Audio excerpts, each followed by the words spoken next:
કંઈ નહીં. અને સાહેબ ન્યુરો સર્જન રાજકોટમાં એક મારા મિત્ર છે, એ ન્યુરો સર્જન મિત્ર છે ને હું બરાબર એની હોસ્પિટલમાં માટો મારવા જાઓ ગયો ને તો ડૉક્ટરે આમે સ્ટેથોસ્કોપ લઈને પકડો સાઈરામ સાલાને મારી નાખું, પકડો એને જલ્દી. એટલે મેં સાહેબ શું છે? પણ એક દર્દીની વાહે ડૉક્ટર. મેં સાહેબ બીજો આવશે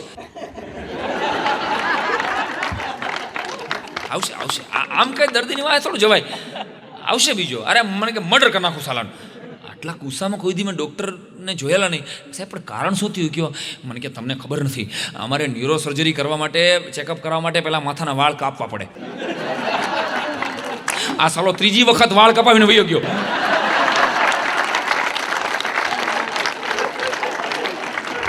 હું તો ડૉક્ટર છું કે વાણંદ, મને એ તરી સમજાતું. અને પાછો 20 રૂપિયા દેતો નથી.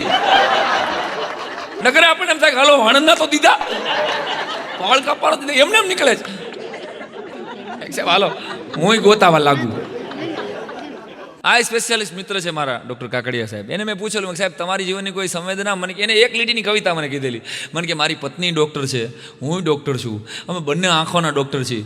એનો મને રાજીપો છે, પણ મને કે સાંઈરામ જ્યારે જ્યારે આંખમાં આંસુ આવે છે ને ત્યારે મારી પત્ની મને પાલવને બદલે પ્રિસ્ક્રિપ્શન આપે છે. આ મારી વેદના છે સાહેબ. આપણી કરુણતા એ છે કે અમારા લોકાચાર્યો એમ કહે છે કે કવિ કે કલાકાર છે ને એ ભગવાનનો મોટો ભાઈ છે અને ડૉક્ટર છે ને એ ભગવાનનો નાનો ભાઈ છે. આ લોકાચાર્યોના શબ્દો પહોંચાડું છું, કારણ કે પાંચમની છઠ આ દુનિયાનો કોઈ ડૉક્ટર કરી નથી શકતો સાહેબ. દુનિયામાં કોઈ દી શ્વાસ કોઈ ડૉક્ટર વધારી ન શકે. હા, પણ કાબેલ ડૉક્ટર તમને ટાણે મળી જાય ને તો પાંચમની ચોથ થતી 100% અટકાવી નાખે સાહેબ. વિચાર તો કરો, એક્સિડન્ટ થયા હોય ત્યારે મેં એવા માણસો નજર સામે જોયેલા છે સાહેબ હવે તમે અમારા ભગવાન છો, અમારા પરિવારના સદસ્યને બચાવી લો બસ. એટલે ભગવાનની જેમ ભગવાનનો નાનો ભાઈ કહેવામાં આવ્યો છે કે પાંચમની ચોથાથી અટકાવી લે. અને કલાકારને, કવિને ભગવાનનો મોટો ભાઈ કહેવામાં આવ્યો છે એટલા માટે કે માણસ એનો ભાઈ, કલાકારનો કોઈ ભાઈબંધ હોય, કલાકારનો કોઈ મિત્ર હોય, કલાકારનો કોઈને પ્રેમ આપ્યો હોય તો એ માણસ કદાચ ગુજરી જાય ને સાહેબ તો એ લાખોની મેદની વચ્ચે એમ કે કરે આ ગામમાં એક માણસ હતો, એ અમને બહુ ચાહતો હતો, અમને બહુ પ્રેમ આપતો હતો, અમારો ભાઈબંધ હતો. મરી જાય ને પછી કવિ અને કલાકારની જીભે ભલામણ જીવી જાય. આ મર્યા પછી પણ જીવાડે એટલે કલાકારને ભગવાનનો મોટો ભાઈ કહેવામાં આવ્યો છે. आज बात कविता में कहवा बे हूँ तो जो साज से निकली है वो धुन सबने सुनी है, क्या साज पे गुजरी है ये किस दिल को पता है. जो साज से निकली है वो धुन सबने सुनी है, क्या साज पे गुजरी है ये किस दिल को पता है. कलाकारे फना थईने कृतिने मातबर राखी, पूसीने चित्र पोतानुं एणे बीजानी रेखा अमर राखी. न राखी दान उपर दृष्टि एणे तो सदाय दाता पर राखी, अने जेवी जिंदगी आपी ते खुदा अमे शंका वगर राखी. પણ ભટકાઈ જાય, અમને અકોણા માણસો ભટકાય. એક જણો અકોણો માણસ હતો, હિમાલયની સામે જઈને ઊભો રહીએ કે એ હિમાલય તું ભલે આટલો ઊંચો છો પણ તને ઊંડાણ શું છે એ ખબર છે? એટલે હિમાલય ખડખડાટ દાંત કાઢીને જવાબ આપ્યો ભાઈ હું તો ઊંચું શિખર છું, મને મારી પાસે ઊંચાઈ હોય, મને તું ઊંચાઈનું પૂછ, ઊંડાણ થોડું મારી પાસે હોય. તો એ અકોણો પાછો દરિયા પાસે જઈને ઊભો રહ્યો કે હે દરિયા તું ભલે આટલો ઊંડો છો પણ તને ઊંચાઈ શું છે એ ખબર છે? એટલે દરિયાએ સામો જવાબ આપ્યો કે ભાઈ મારી પાસે તો ગહેરાઈ હોય, મારી પાસે તો ઊંડાઈ હોય, તું ઊંડાણનું મને પૂછ. અને ત્યારે સાહેબ વાત ગમે તો વારી વધાવજો કે હિમાલયના ખોપરામાંથી જે નીકળે છે એ હિમાલયની ઊંચાઈ અને દરિયાની ઊંડાણ આ બેયમાં જો ભેગી થતી હોય ને તો એકમાત્ર આ દેશની ભાગીરથી ગંગા ભલા માણસ કે આ બેય જેમાં ભેગા થાય. હિમાલયના ખોપરામાંથી નીકળે અને એ થાતી દુનિયા અને દેશ વિનતી આખા ભલા માણસ એ દરિયાના પાતાળમાં હમાઈ જાય છે.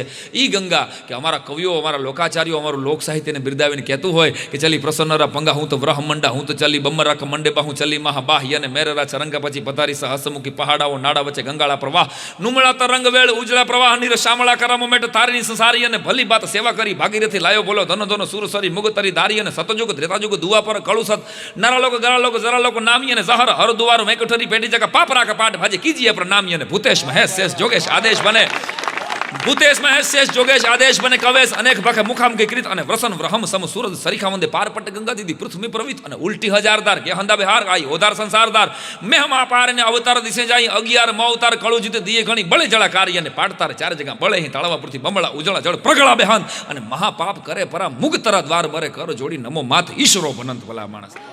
આ ગંગા આ આપણી કવિતા. પણ કહેવાનો અર્થ કે આ સાંભળવા વાળો વર્ગ ક્યાં ભલામણા? આ તમે કલર્સમાંથી નવરા પડો તો ને ચેનલોએ એવા ઉપાડા લીધા છે સાહેબ. આ બધી બહેનો મને માફ કરે, 6 કલાક સિરિયલ જોવે છે. મારા ધર્મપત્ની તો બપોરે જોવે છે.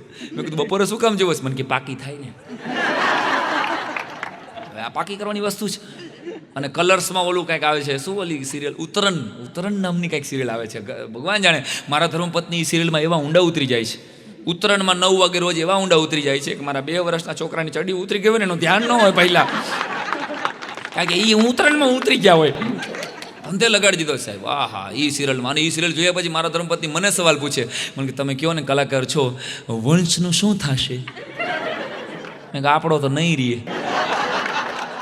મને નથી લાગતું ટકે આમાં કાંઈ વંશ. હા મને કે તમે કલાકાર છો, કહો ને તપસ્યાનું શું થશે?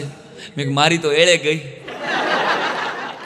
મને કે નહીં એમ મજાક ન કરો, તમે કલાકાર છો, કહો ને ઈચ્છાનું શું થશે? તમે મેં કે મને તો ભાખરી ખાવાની ઈચ્છા થઈ છે. ઈસ દેશ મેં ન આના લાડો. તમે માનશો નહીં સાહેબ, આ સિરિયલ વાહે અમારા ઘરમાં 6 મહિનાથી લાડુ નથી થયા. આ દુઃખ કોને કેવું ભાઈ? એક ઓલી સિરિયલ આવતી હતી તુમસે લાગી લગન, આવી કાંઈક સિરિયલ આવતી હતી. એમાં કાયડી કોદાડી બેન આવતી હતી. હું બેન જ કહું છું કે આપણે ક્યાં માગું આવવાનું. એમાં કંઈક મોઢે હતી સારી, પણ મોઢે મહેશ ચોપડી રાખતી. હવાના પોરમાં રોજ ચોપડી રાખે, હાંજ સુધી ચોપડી રાખે. હવે એ વરદી લગી હાલું બોલો. ઘડીક હું એવો કંટાળ્યો, મને એમ થયું કે પાણીની ડોલ હું રેડી આવું. ઉપાડા જે લીધા હતા સિરિયલો, એટલે 6 કલાક બેનો સિરિયલ જોવે છે. પણ બધાને ટીવી જોતા આવડે છે, એમાં હું જોવું એની ખબર નથી, ત્યારે ટકોર કરું છું. વાત હું ભોળાનાથની કરતો હતો, વાત હું આ દેશના લોક સાહિત્યની કરતો હતો. પણ પાર્વતીજીએ એકદી બરાબર ભોળાનાથને ગગલાવીને કીધું કે તમને કાંઈ ખબર જ નથી પડતી કે તમે આવું વરદાન આપ્યું છે માણસોને કે આ લોકો જે ગમે એ પાપ કરી આવશે અને પછી ગંગામાં જઈને ડૂબકી મારી આવે એટલે એના પાપ બધા નાસી જાય. આવી વાત સાચી છે? હા આ વાત સાચી છે. તો કે તમે આવું વરદાન આપ્યું, તમને ખબર છે માણસ નાયક કેવી હોશિયાર, રોજ પાપ કરીને રોજ ડૂબકી મારી આવશે. કે આનું કારણ શું કરશો? તો હાલો ખરા દેવી તમારે જોવું છે એમ કરીને વાત નાનકડી છે પણ મને બહુ ગમે છે. પાર્વતીજી એ પાર્વતીને લઈને ભોળાનાથ ગંગા કાંઠે આવ્યા. હરકી પેઢી પાસે ઉતરી અને ભોળાનાથે બ્રાહ્મણનું રૂપ લીધું. પાર્વતીને જરાક આઘા બેહાડ્યા અને પછી એક નાનકડો ખાડો કર્યો અને ખાડામાં કાદવમાં પોતે અડધા ખૂંચી ગયા. અને પછી જે ગંગામાં નાઈને બારો નીકળે ને એને બ્રાહ્મણના રૂપમાં બેઠેલો ખૂંચેલો ભોળાનાથ એમ કે બાપા બ્રાહ્મણનો દીકરો છું, બહાર કાઢો ને. એટલે કોઈક માણસ હાથ આપવા જાય એટલે ભોળાનાથ શરત મૂકે કે બાપા હાથ કાઢતા પહેલા વિચાર કરજો, નક્ષિક પવિત્ર હોય ને તો જ મને બહાર કાઢજો, નકર તમે આમાં ખૂંચી જશો. એટલે ઓલો માણસ વિચાર કરે કે બાપા માફ કરજો, ગોર બાપા પાપ તો જીવનમાં ઘણા કર્યા છે એટલે હું કાઢી નહીં શકું. એક આવે, બીજો આવે, ત્રીજો આવે. બ્રાહ્મણના રૂપમાં ભોળાનાથ આ શરત મૂકે કે જીવનમાં નક્ષિક પવિત્ર હો તો જ મારો હાથ પકડજો, નકર તમે આમાં ખૂંચી જશો. સાહેબ સવારથી બપોર સુધીમાં 150 જણા એવા, એકેય દીકરો એમ ન કે નક્ષિક હું પવિત્ર નથી બાપા, આપણે પાપ તો કર્યા. એકેય માણસ બ્રાહ્મણને હાથ દેવા તૈયાર ન થાય. પછી તો 11:15 થયા ને પાર્વતીજી ગોટે ચડ્યા કે હાલો હવે ગણપતિજીને મિસકોલ આવે છે કે એ લોકોમાં આવતા જાય ને, આ તો આપણને ખબર નથી પડતી એની ભાષાની. દેવતાઓની ભાષા તો અક્ષરની બહાર, ઝટ કરો હાલો કે. એટલે ભોળાનાથે બરાબર કીધું કે શાંતિ રાખો દેવી, એકાદ જણો નીકળશે. અને બપોરનું ટાણું થયું, બરાબર એક જણો કેરીની ફાડ જેવી આંખું, મોટો આમ 5 હાથ પૂરો આવ્યો. અને આને કીધું બર બાપા બ્રાહ્મણનો દીકરો છું ભાઈ, બહાર કાઢો ને. નક્ષિક પવિત્ર હોય તો આ શરત કીધી. એ ભેગી ઓલાએ કીધું કે ભાઈ જિંદગીનું એકેય પાપ એવું નથી કે મેં ન કર્યું હોય, પણ હું ગંગામાં નાઈને બારો નીકળ્યો છું, હવે મારા નખમાં પાપ નથી, આવતો રે. આમ કરીને આમ ખેંચો, એ ભેગો નીકળી ગયો બહાર. વાતનો પ્રાણ એ છે કે ભોળાનાથ ભેટી પડ્યા, પાર્વતીજીને બોલાવીને એટલું કીધું કે સાંભળો દેવી, આ 150 નાયા ને એમાંથી આ એક જ પાસ થયો. મુદ્દાની વાત આ છે કે ગંગામાં જ નાવા જાઓ ને ત્યારે આટલી શ્રદ્ધાથી નાવા જાજો વાલા, તો પાસ થાશો, તો બરાબર નક્ષિક ચોખા થાશો. શ્રદ્ધા રાખીને જાજો, બાકી તો ઘરના ટાંકામાં ધૂબકા માર લેવા. ગંગા સુધી ધક્કો ન ખાવો વાલા. હા, અને ઘણા માણસો ભગવાન જો પહેલાના જમાનામાં નામ ભગવાન ઉપર રાખતા. નારાયણ નામ રાખે, હરિ નામ રાખે, શ્રી એટલે શું છે કે રામ નામ રાખે.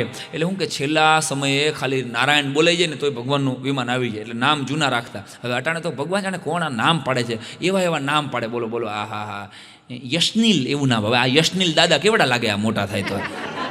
મને તો દાદા થાય જ નહીં લગભગ. તો આ એવા અઘરા નામ પાડે ભાઈ. હા વાત જાઓ. એક ભાઈને ઘરે ગયો ને તો સરસ મજાનો એક છોકરો હાથમાં માળા લઈ આમ બરાબર પૂજાપાઠ નમઃ શિવાય કરતો. મેં કહું આ દોસ્ત શું નામ રાખ્યું આનું? એટલે ઓલા ભાઈએ કીધું કે આનું નામ સોમનાથ રાખ્યું છે.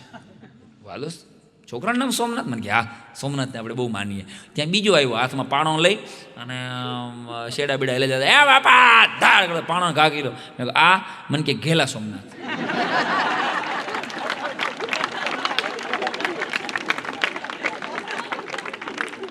આ ગેલો સોમનાથ. પછી મેં પૂછ્યું જ નહીં, મેં કહું ત્રીજો જોવો નથી મારે પીસ. અને વાત નીકળી છે એટલે કહી દઉં. બહાર ગાવે બોલી બદલે તરવર બદલે શાખા, બુઢાપામાં ઘણાયના વાળ બદલે પણ લખણનો બદલે લાખા. તમે જો અહીં બેઠેલા વડીલો મારા સરના તાજ છે.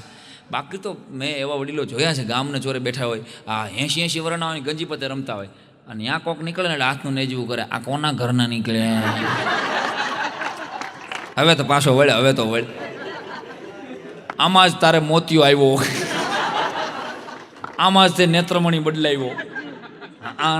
કે આ રવજીને ઘરના લાગે છે,